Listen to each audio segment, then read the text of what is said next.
Hello and welcome to ET Garage. Today it's time to get this tune port put back together and up and running.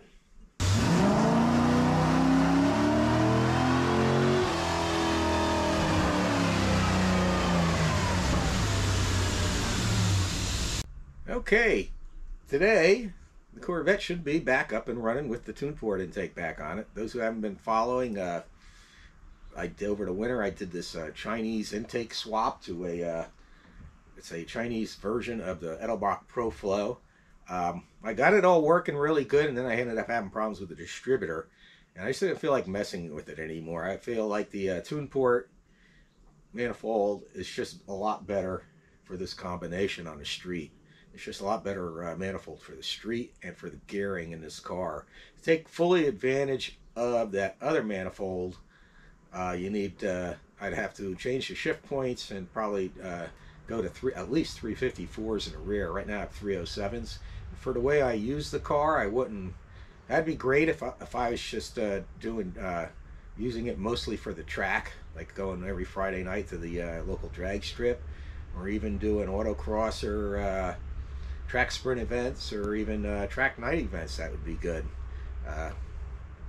But where you don't mind where you want to wind the motor way up, get the maximum performance out of it and stuff. But on the street, the tune port manifold, especially with these gearing and shift points in this trans, is a lot better. It's just a lot better for me. That's just the way I use the car. But anyway, I went to go swap this over to the tune port, got the Chinese intake off, put this on, and went and started it up, and I had this massive vacuum leak. And then the thermostat started spitting coolant out everywhere, and that's because it has this like micro crack in it. I'll leave links to the last video if you haven't seen it.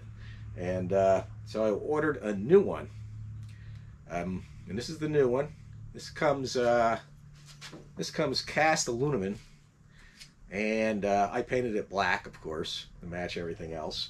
And then I ground off the paint here where the hose connects, because I don't want, if you put that hose on there onto that paint and you ever go to take that hose off after you get some miles on it, it's going to be baked on there, and you're going to have a heck of a time getting that hose off. So if you're wondering why I did that, that's why. It comes with a really good gasket too, pretty decent gasket. I always use one of these reusable gaskets. It has that silicone seal in it. You can reuse this over and over and over again. These work great if you're going to be changing thermostats out and stuff like that. I think I might go to this one. And then if I ever have to change it out again, I could always go back to that. It just takes a little cleaning up. I usually put a little Permatex number 2 on this. Just rub the surface with it. Holds it in place, and it helps it seal better. And that Permatex number 2 is non-hardening, so when you go to remove it, you'll still have to do some scraping and stuff, but it won't be nothing bad. That's what's good about that. You could use that. They make another type of gasket sealant you could use also. I prefer the Permatex number 2 though for this. Some people like to use RTV. Just make sure it's designed to work with the gasket, and that it's compatible with coolant or any other automotive fluids. But anyway, yeah, basically I need to get the thermostat housing on, the throttle body, the air cleaner hooked up to the throttle body, and a linkage hooked up to the throttle body. And then after that, all I got to do is start it and set the timing. Base timing on a 90 Corvette is 6 degrees. I believe all the tune port C4 Corvettes are 6 degrees. I've heard other people quote 8 and 10 degrees, but in the service manual it says 6 degrees. So always check your service manual for your specific year car and whatnot. If it's a C4 Corvette, always make sure you check for your specific year. Like, I'm not familiar with the I never had an OptiSpark car, so I think that's fixed, so there's no setting timing on that.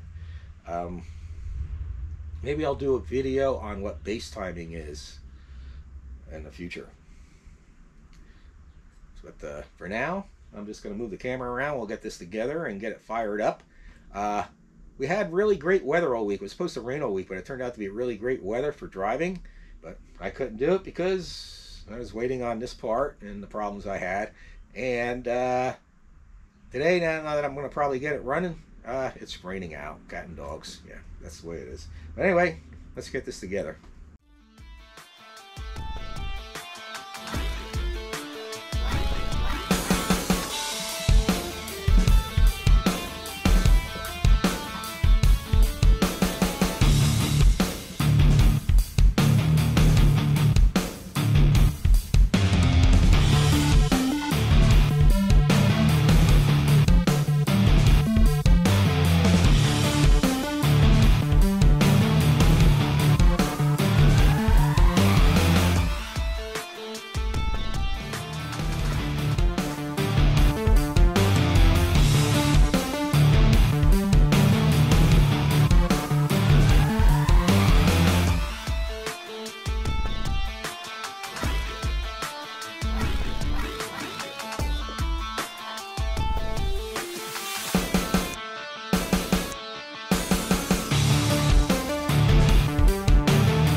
Okay, it's all together.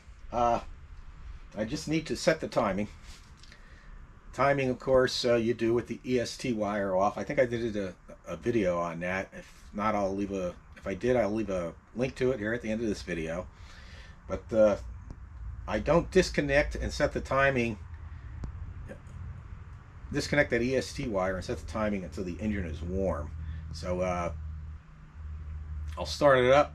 Let it warm. I might have to adjust the distributor a little bit and keep it running, and then hopefully no leaks and of any kind, and everything goes good. So let's see.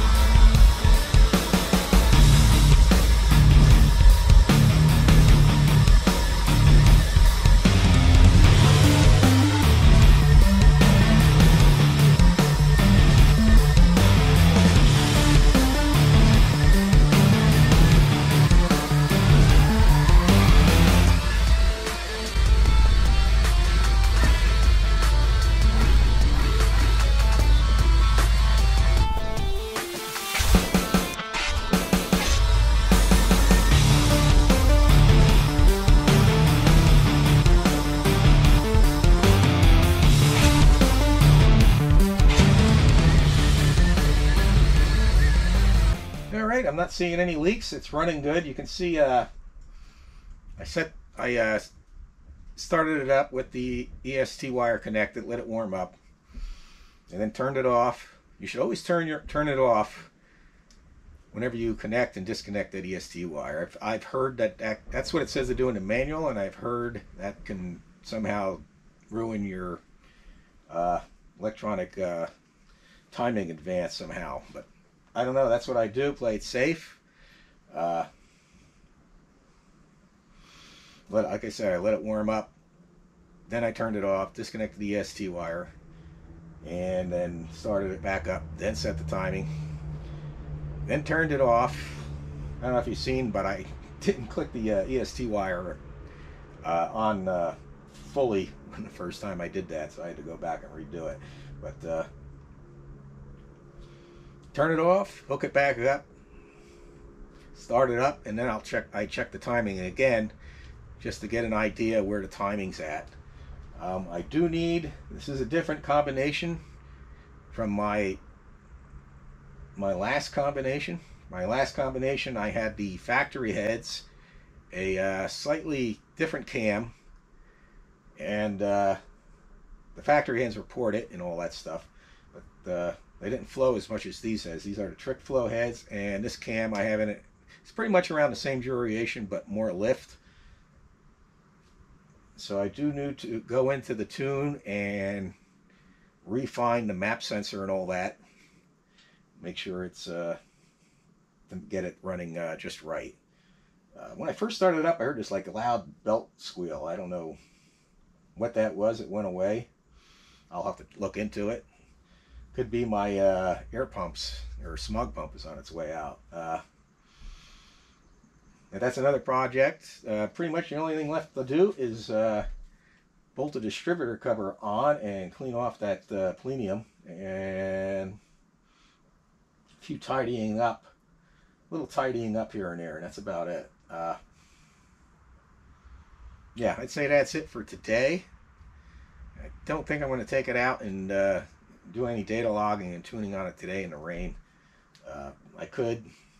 Car needs a bath anyway, but that's beside the point. But that ends it for this video. The tune port is back up and running, and that's what's important. I can get this on the road and go enjoy it. That's a little fine tuning in the ECM, and I'll be done. So everybody have a great day, and God bless.